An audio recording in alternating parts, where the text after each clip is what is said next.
Proses belajar mengajar secara tatap muka di sekolah-sekolah di Kota Padang selama masa pandemi dinilai berjalan lancar oleh pihak sekolah maupun oleh orang tua murid.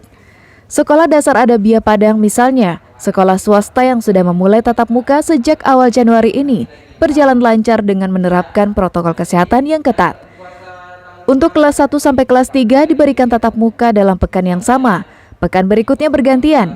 Kelas 4 hingga kelas 6 yang mengikuti belajar tatap muka, demikian bergantian seterusnya.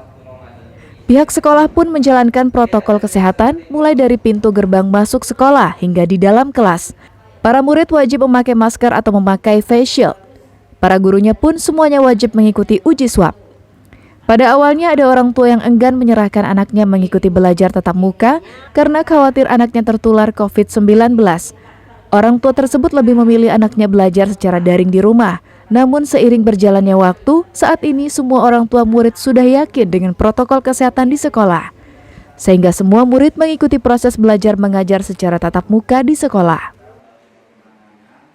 Yang bulan pertama itu masih ada wali murid yang tidak bersedia ngantar anaknya, tapi bulan kedua alhamdulillah boleh dikatakan 99% orang tua semuanya ngantarkan anaknya ke sekolah. Ya karena melihat kita menegakkan protokol kesehatan tetap ya, karena anak-anak ini masuk dan keluarnya beda. Gerbang ini gerbang masuk, gerbang keluar nanti beda lagi. Nah, gitu. Orang tua murid pun memilih anaknya mengikuti belajar tatap muka karena dianggap lebih efektif untuk menerima mata pelajaran di sekolah dibanding dengan sistem daring dari rumah. PBM yang dilakukan tatap muka selama 4 bulan ini menurut kita sebagai wali murid itu cukup efektif karena kebetulan anak saya di kelas 1 itu perlu bimbingan dari guru dan wali kelasnya.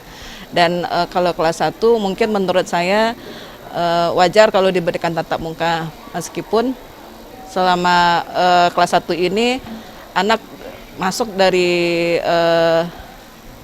per minggu gitu ya Pak ya. Selama hampir 4 bulan proses belajar mengajar tatap muka, tidak ada kasus penularan COVID-19 di Sekolah Dasar Adabiah, sehingga semua proses belajar mengajar tatap muka dapat berjalan dengan lancar dan sukses.